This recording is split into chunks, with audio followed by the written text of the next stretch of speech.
Hello! Welcome back to 2K15 Universe. I'm Jitch. You're watching Raw.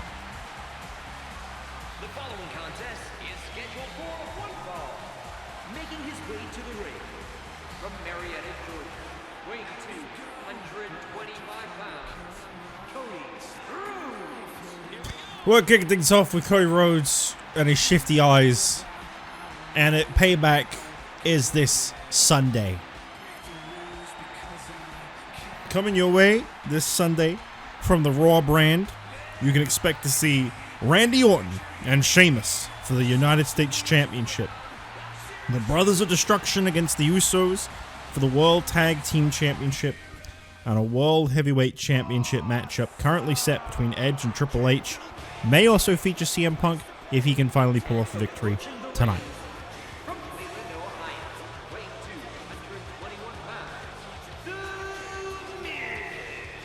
We're kicking things off, though, with Cody Rhodes against The Miz. Cody called for this match. He said, "Miz, I saw what you did this past Friday on SmackDown, getting involved in other people's business. Don't forget about your place here on Monday nights." Cody Rhodes, a Raw superstar through and through. This guy loves Raw. He likes it raw. Was that a thing they said at one point? I feel like that was a thing they said in like that might have been a thing they said in like the really early 90s. Uncut, uncooked, and uncensored. God, that was... I'm glad they stopped saying that pretty quickly. Look at these two jockeying for position. Look at these two jockeying for position right here. What a great way to start the match. Just jockeying. Jockeying all over the place for position right now. Miz catching the arm of Cody Rhodes to start things off. We got a main event here tonight, as I said before. CM Punk and Edge set to go one-on-one. One more time before Payback, this time in an Extreme Rules match. And this is CM Punk's last opportunity to earn a World Heavyweight title opportunity. He will not let this go. He believes it's his destiny. He belongs in this situation. He deserves this title opportunity. He is not backing down. Triple H has surpassed him in every way. He's beat Punk. He's beat Edge. He's beat Edge. I want to remind you that he has beaten Edge. Going into this World Heavyweight Championship match this Sunday, Triple H holds a victory over Edge, which is not a good sign for Edge. You might almost want CM Punk in there. It might be something that might help somehow even the odds out a little bit. I don't know. Side suplex by the Miz. This game feels really quiet. I don't know why. I think I've just been... I was playing my drums earlier, and I think I might have just been... I think I might just not be used to this level of volume right now. I think everything's probably just going to feel really quiet for me right now.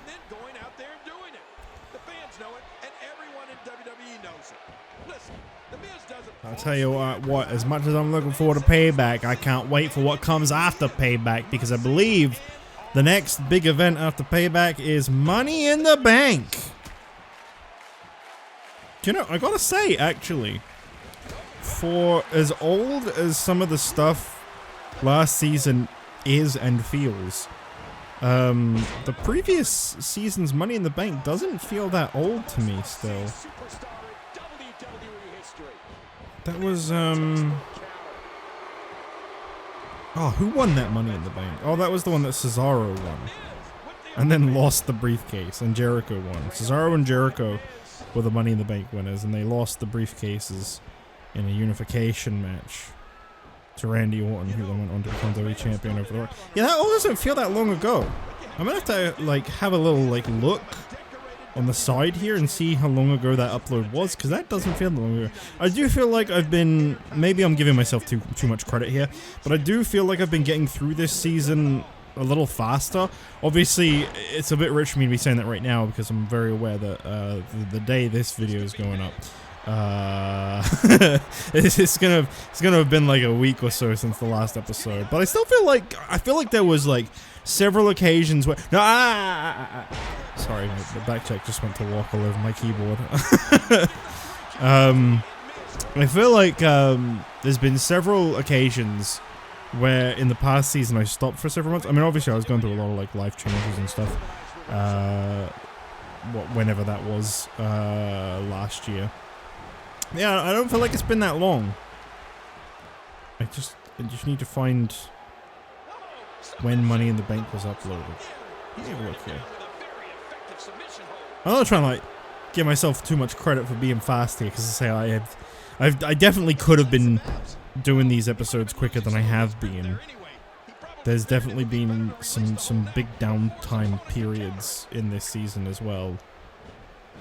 Don't get me wrong, but oh, it was a year ago. It was a year ago. Money in the Bank 2012 went up on the 15th of June.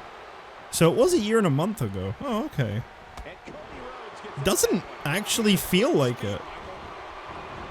That genuinely does not feel like that was a year ago. I'm actually really curious though. What was it, 15th of June? How long of a gap was there between Money in the Bank and the pay-per-view that came before that? 7th of May. Just an actual month. I mean, that's how much there was in the game. That's not how much there should have been in real life. Oh wait, I think there's a pay-per-view between Payback and Money in the Bank, actually. I think I lied. Congratulations, Cody Rhodes. Sorry I didn't talk about your match at all. That's the me way of handling things, though. Sometimes I just like to talk. I like to yap, as they say. Well, Cody Rhodes not only hitting Miz with a reminder of know your place, but also laying him out. Maybe Miz wants out of Monday Night Raw. Who knows? It's hard to tell. Miz is a very devious man. But Cody Rhodes gets the victory. As we move on up next, we find out who is next in line for the European Championship in this big Fatal 4-Way matchup.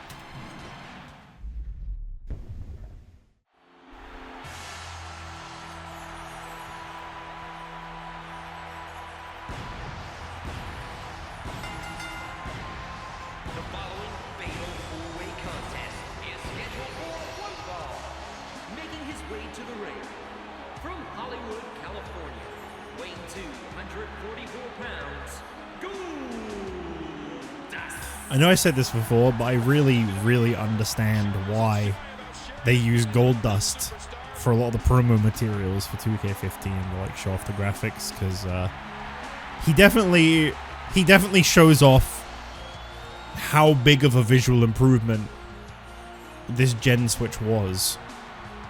There are so many little details on Goldust, especially his like entrance attire, where you can like see like all the like threading and like different kind of like material types and ways that they reflect light and stuff. There is so much detail on display on Goldust's model.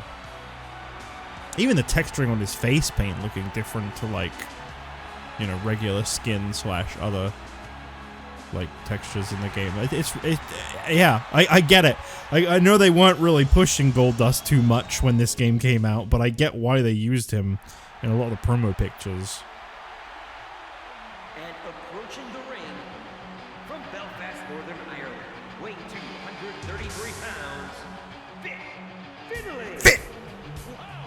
I like the way he said that. I don't like Justin Roberts on a lot of occasions, but I gotta give him credit. That one actually kind of it tickled me. I don't think his commentary. I don't think his announcing style is supposed to tickle me, but well, it did. What are you gonna do about it? I'll tell you what. This theme song, he is just shredding. Well, Finlay. Looking very unamused there as he comes down to the ring. One of the 4 superstars in this match. And here comes another one. And from Chicago, Illinois, weighing 275 pounds, Luger. A lot of superstars all laying on the line here tonight for an opportunity at Kevin Nash's European Championship. I believe he is becoming, if not already surpassed, I'm not too confident which side it is, the longest reigning European champion. He's been incredible. No one has been able to knock off Kevin Nash. I do wonder if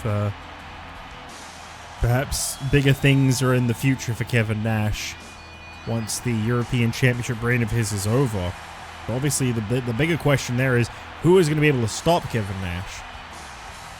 he has been always someone that we've said, you know, deserves more of an opportunity, especially in singles competition. Finally started pursuing it last year and won his first singles championship at the start of this year. And I think Kevin Nash has been on fire.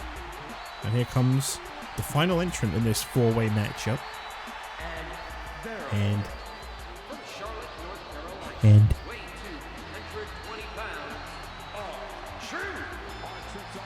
R-Truth, the fourth and final participant. Now, obviously, one thing I really don't like about 2K15, I have a lot of good things to say about this game. I stand by it, you know. After a couple of months of playing it, I'm still very, like, fond of this game and its engine.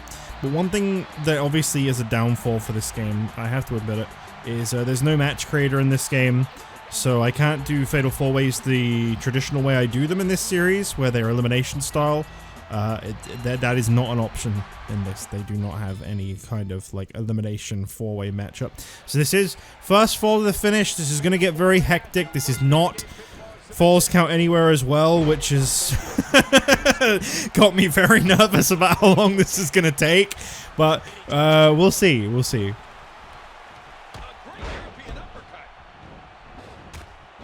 R-Truth and Goldust, Lex Luger and Finlay.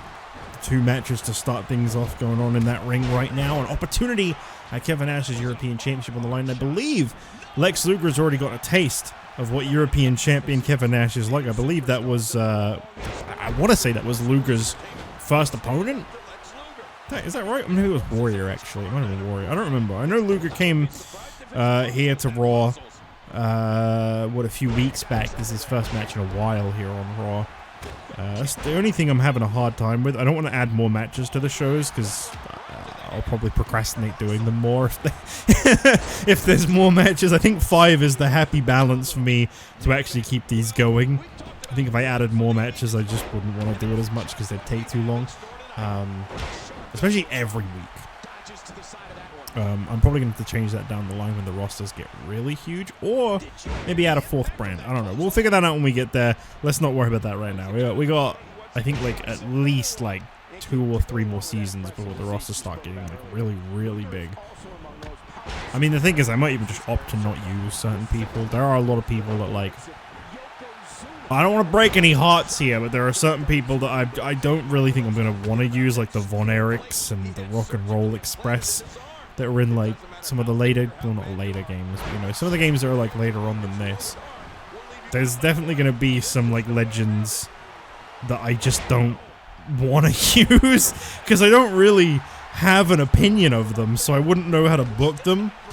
That can be really difficult sometimes. I gotta say, that's one thing I've really enjoyed about all the WCW I've been watching lately, is I'm getting more appreciation for Luger, for example, because I only ever saw Luger's work in WWF, which was very uneventful, surprisingly. He definitely was a bigger star than they let him be. But I know they got him in because they wanted a replacement Hogan. And then they kind of lost interest in him pretty quickly, and the booking really showed it. But it was also the WWF, and they came up with some of the worst angles of all time in the time period where he was around. I'm so glad, by the way. I'm almost finished with 1995. I got no more WWF to watch in 1995. I think I've got like Starrcade 95, which is like a... It's like a 50-50 like New Japan show, and I'm not really interested in watching New Japan, so I'm probably going to skip a lot of matches. And what's the other one? Then I got like one more Nitro to watch, and then we're finally in 1996, which is not a great year either, from my understanding, but it's better than 95. 95 was very... I mean, 95 WCW was fine. A little corny at times, you know, the Yeti, the giant being thrown off of the top of a building, and then coming out anyway and wrestling and winning a match by one of the most convoluted, fucked up, terrible finishes to a show I've seen. No, you know what? The first World War III event. The first World War III event where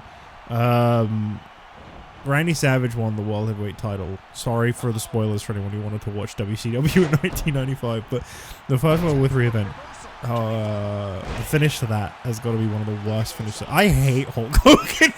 The more I watch Hulk Hogan, the more I'm like, I can't stand this guy. He always sucked. I hate I hate top baby faces that play the crybaby when they lose matches. I hate that shit. I know they used to do that with John Cena from time to time. Like, he'd lose a match, and obviously he'd get screwed out of the match, and that's the thing with Hogan, is like he did, for those that don't know, the WCW Battle Royal result that I'm talking about, basically what happened, God, this is so interesting for the people that want to know, is it was a Battle Royal for the vacant WCW title, which, by the way, was vacated because the Giant, listen to this is the most WCW shit ever. The Giant, sorry I'm not talking about this match, by the way, I just want to tell stories and talk shit, you know how it is. The Giant was facing Hogan for the WCW title. This is when they were playing up that Big Show was Andre the Giant's son. And they have a monster truck fight, and they get into a fight after Hogan wins the monster truck fight. The monster truck fight is as terrible as it sounds. And they get into a fight on the roof. Hogan throws Giant, well, he doesn't throw, he accidentally, supposedly, knocks the Giant off the top of the building. And the implication is that the Giant died. But then as Hogan comes out for his world title defense, the Giant comes out perfectly fine, and they don't explain what happened.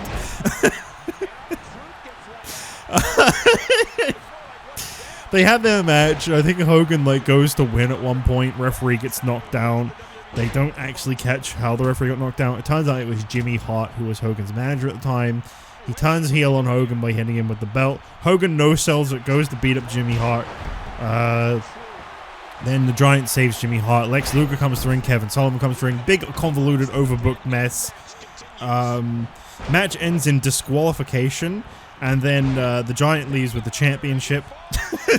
And then on the next Nitro, they announced that there was some kind of catch in the contract where Hogan would lose the championship by disqualification. Because Jimmy Hart tampered with it or something like that. And oh my god, it's so bad. Such bad storytelling. But I think this might be Russo. I'm not sure. This feels like Russo. Or maybe Bischoff was just as bad. I'm not too sure. Hang on, I gotta keep an eye here. Is this the end? Yes! Finlay earning European Championship shot. Sorry, we'll have to carry on story time with Jitch in just a minute. I'm sure you're all at the edge of your seats just dying to know about this event that some of you have probably already watched. It's so bad! But it's great. It's good entertainment. It's bad, but it's good entertainment, if that makes sense. Especially compared to what WWF was doing in 95. WWF 95 sucked ass. So bad. So shitty. I'll carry on talking about this in a minute because I'm having a lot of fun talking bullshit.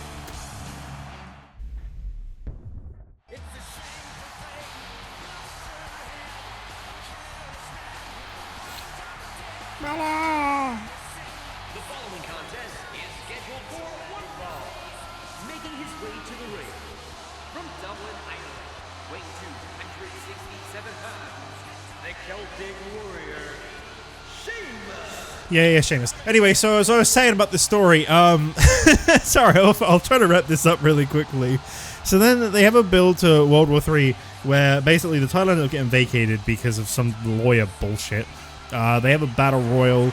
There's loads of tension between Hogan and Sting and Savage. Who's on whose side? Dungeon of Doom, blah, blah. They have this big battle royal. I think it's a 60-man battle royal across 3 rings where there's 20 in each ring, and then when it comes down to 10 in each ring, they move over to another ring. Really weird style, but I kind of liked it. And the finish is that Hogan eliminates the Giant. The Giant gets pissed off. He pulls Hogan out by his legs. Hogan goes under the bottom rope, but for some reason they then counted that as Hogan being eliminated, and Savage wins. And then Hogan has a big crybaby fit about it, and he just ruins Savage's entire celebration by just being a little bitch and not shutting up. Oh, I didn't lose. And oh my fucking god, I hate Hulk Hogan. That was the end of the story. Representing Evolution from British Columbia, weighing 255 pounds, the Triple H. I know you're all sat there wow, thank you so much for talking about that. That was so entertaining. Thank you so much for sharing all of that. No problem. No problem. I'm sure that was a really great part that nobody skipped over or was dude, shut up. Talk about the show. All of that just to say Hogan's a crybaby. That was all I was trying to get. I just hate that. I hate when they book, because obviously he's still a face at this point. I know like the NWO and stuff is coming in like June, and I can assume from Hogan's behavior that they're like planting the seeds for him turning heel. They're like treading the waters, seeing how it kind of reacted to. He is getting booed a little bit at this time too. So I get what they're doing, but like I hate it. I hate when faces just act like whiny little bitches instead of just sucking it up and then being like, okay, well this happened, but I'm gonna, like, it's not like a positive role model thing to be a little bitch about it, you know? Like if they're trying to be like a goody-goody for the kids is what they always say, then it should be like, okay, sometimes unfortunate things happen and you just have to take it on the chin, suck it up and move on, accept it, and just, you know, keep on fighting through. Do what you can to get the opportunity. Because I know this isn't what leads to Hogan's heel turn, is the thing. But anyway, that's enough about that. Or maybe it is. I don't know. I haven't actually... my WCW knowledge isn't very much. And if it is, please do not tell me. I would like to continue to watch things unfold as is without people spoiling things that happened 28 years ago. 28/29. Anyway, so that was boring. You guys didn't want to listen to that, I'm pretty sure. Anyway, so this match here, this is an important matchup for a couple of things. For Sheamus, this is about continuing to get momentum. He's obviously in a bit of a rivalry with Randy Orton right now. He wants his United States Championship. And, you know, he took that loss to Batista. He went outside. He started whining. Sorry. He took the loss to Batista. And Sheamus, you know, he has a victory over Randy Orton. Now he's here tonight. He's going to try and get a victory over Triple H, the leader of Evolution, who is set to compete for the World Heavyweight Championship at Payback.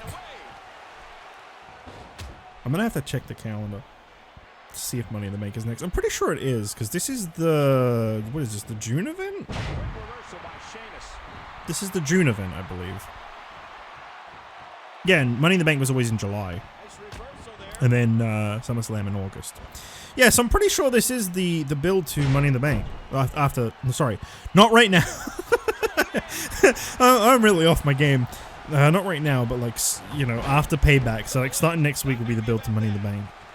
It still feels really soon to me. I stand by that. I don't know. To me, it feels like it's been kind of quick, even if it has actually been a year. It feels like it came up pretty fast. Because, like, it feels like SummerSlam's pretty close by, too. I mean, obviously, I know it's, like, 2 months away, but it's not that long. I feel like we can get through this season fairly fast. And by that, I mean it'll probably take me an entire year again. Well, the Fatal 4-Way didn't go for very long. You know, it was less than 10 minutes. So, it turns out I can do multi-man matches like that. I think it's just tag matches that are a bit of a mess. I might... If people are, I'm gonna hear people's opinions on this. I'm gonna take a vote on this. So you know how season 3, I think it was, to prevent every match just ending by count out. I think this might have been this might have been my original series. I don't remember anymore. But I know to prevent like every match ending in barricade break countouts. I remember in one of the versions of season 3. I had it so that every match was false count anywhere. I have an idea, and I'm going to run this past people. Please, please, I'm begging you, respond to this and let me know your opinions on this. I want to know, would you guys like for tag matches going forward, just for this season, for them to be Tornado? All like standard non-title tag matches on like Raw and SmackDown and NXT to be Tornado tag team matches. If that's even a match type in this game, I'm not sure if it is. Just so that like A, partners don't keep turning on each other in tag matches, and B, well, there you go, and B, so that the matches don't take forever, because with tag matches, I hate booking them at the moment, because I know that's like 20 minutes I have to sit through, because they just keep doing the thing where they, like, you know, the illegal guy just runs in and breaks up the pin over and over. Whereas if it's a tornado, yes, they stand a chance of breaking up the pin, but they also stand less of a chance because they'll be tied up in their fight, and there's like 2 fights going on at the same time. I know that's not really tag team wrestling to have everything be tornado tags, but I just want to know your opinion on that. Please give me your feedback on that. I'm really curious what people think. I think that's how I'm going to handle tag matches going forward. I'm actually going to exit so I can check if tornado tags are an option. I'm pretty sure they are. I just want to see if Money in the Bank is the next one after Payback as well. So, yeah, we'll be back in just a moment. Okay, everything I just said, forget it. There's no tornado tags in this. The following contest is scheduled for one fall. Making his way to the ring from San Francisco, California, weighing 228 pounds, Jey Uso. Yeah, there are exactly 2 tag matches types in this game. There is regular tag and elimination tag, and that is it. There is nothing else. No table, no ladder, no TLC, no steel cage, no cell, no tornado of any kind. Just tag team and elimination tag team. That's all we got. So, yeah, let's forget about that, shall we? Forget I even said anything. I think I had a good idea there. I'm gonna stand up for myself and say I think I had a good idea to solve it, but unfortunately, most tag feuds are going to be based around one-on-one matches, I'm afraid. Representing the Brothers of Destruction from Death Valley, weighing 299 pounds, one half of the World Tag Team Champions, The Undertaker. Well, this has got to be one of the most unusual roads to a title match we've ever seen. The Usos have got a World Tag Team title opportunity this Sunday at Payback, in spite of the fact that they have lost to The Undertaker and Kane every single week on the road to Payback. Undertaker and Kane, I don't know if this is some kind of sign of respect from the World Tag Team Champions, if this is just the fact that there are no other tag teams right now that dare step up to the Brothers of Destruction. The Usos will not back down. They have gone into that general manager's office every single week and said, please give us another chance. Give us another opportunity against the Brothers of Destruction. We can do this. I really admire their commitment to keep getting in the ring with the Brothers of Destruction. I mean, it's ending the same every time. You can argue that this is a fool's errand. This is not a smart move on their behalf, and they should probably stop. But I respect it. I'm gonna be the first to admit I've got newfound respect for the Usos. Not that I ever disliked them, but you know, it's very admirable the way they won't let up.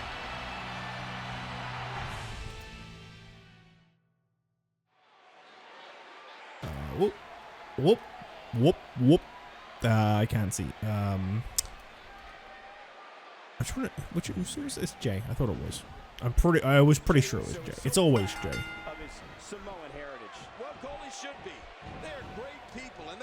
I hope this pays off. Maybe at Payback, you know, we'll see something shocking. Maybe the Usos will somehow overthrow The Undertaker and Kane and win the World Tag Team titles. I mean, I'll say this. The only time that the Usos competed against the Brothers of Destruction in a tag team match on the road to their title match, it was an elimination tag, and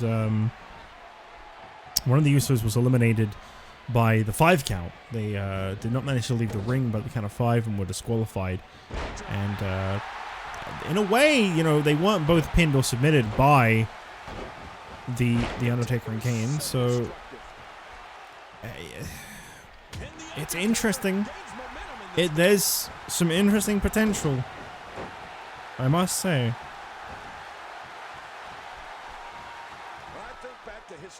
I'm very curious on how this will unfold for the Usos.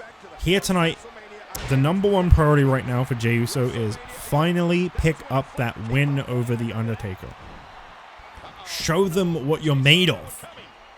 Become the main event. Leg drop to Jey. Undertaker. Vicious on the attack here.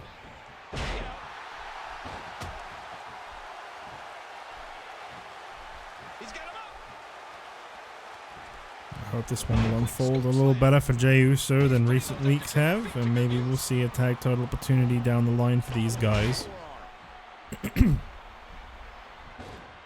Don't miss, by the way, this Wednesday on NXT.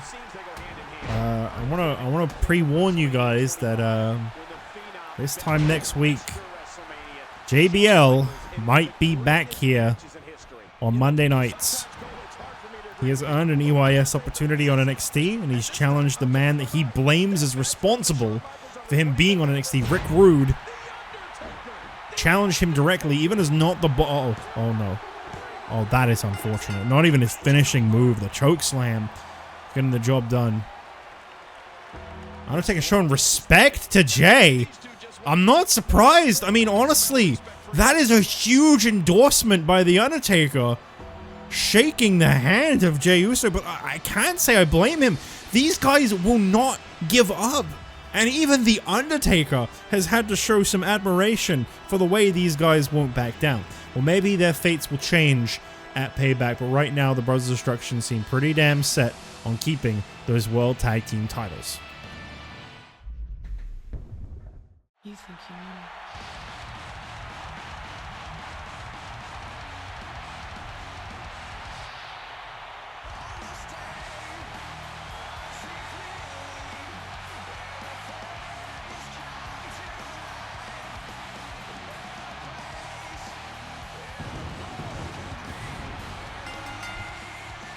The following contest is an Extreme Rules match. Making his way to the ring from Toronto, Ontario, Canada, weighing 241 pounds, the World Heavyweight Champion, Edge. Well, this match here tonight, our main event, it all stems from the King of the Ring tournament, where CM Punk and Edge faced off in the first round. CM Punk has said, Edge, I needed that win back at King of the Ring just as bad as you did.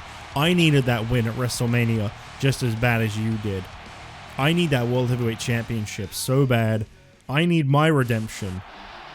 I want one more opportunity at the World Heavyweight title. And approaching the ring from Chicago, Illinois, weighing 218 pounds,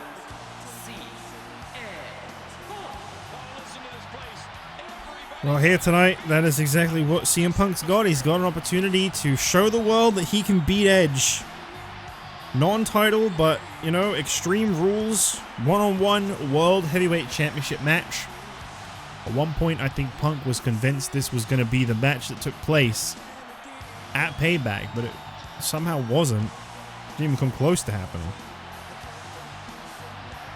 However, if he can beat Edge here tonight, we've been told CM Punk will be added to the World Heavyweight Championship match at Payback. Triple H has been very vocal about this. He said CM Punk has not proven that he belongs in the ring for a World Championship. CM Punk has failed every opportunity that he has been given, and he has been handed a lot of opportunities. This is Triple H's time to capture his third World Heavyweight Championship, or second. Wait, I don't actually remember now. I think it's his second, actually. Well, we'll find out by the end of tonight if it's a triple threat or a one-on-one. Either way, Edge is fighting an uphill battle right now. Triple H recently defeating Sheamus just earlier tonight. Edge has got to get some momentum here tonight, but at the same time, CM Punk, he wants and he needs this opportunity so bad. This CM Punk character model looks really strange. I don't think I've ever actually used this attire on CM Punk. It's really different. It's really, really different. You know, I think we get to see another Edge-o-matic here tonight, Cole. I don't know what I like most about it. Seeing his opponent's head bounce off the mat Jerry Lawler, you are a weird pervert.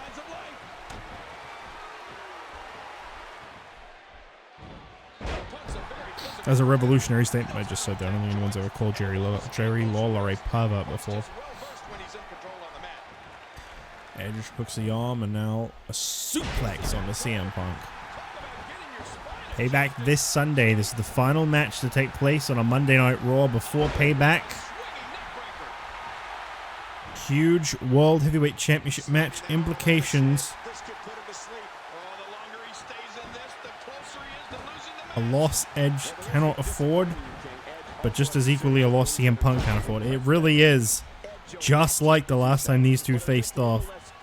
Well, on a big stage, that is. Back at King of the Ring. Well, at Elimination Chamber in the King of the Ring tournament.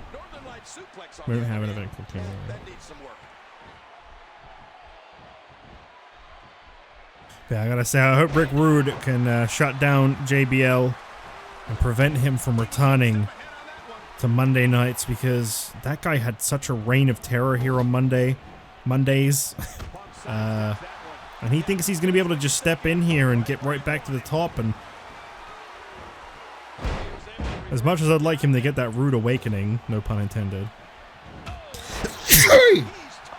I could feel that cooking up. That's why I was pausing so much when talking. As much as I'd like to see him get that and be step back a little bit, I have to admit I have my doubts about people being able to contain JBL if given the opportunity. One person I'm sure will gladly welcome JBL back to Monday nights is Booker T, after his return at WrestleMania, defeating JBL. Shut down that momentum just a little bit more for him if he was to cross paths with him again here on Monday nights. I mean, that's definitely a rivalry I'd like to see revisited. Obviously, the next stop as well will be Money in the Bank. I hope superstars like Booker T and that will be in. As announced last year, the Money in the Bank, by the way, will be one briefcase, both brands, 3 superstars from Raw, 3 superstars from SmackDown. So this is a huge opportunity for superstars to cross over their brands. No more will there be 2 separate briefcases. I know that might disappoint some people, but I felt like there was too much, you know, too much going on with that.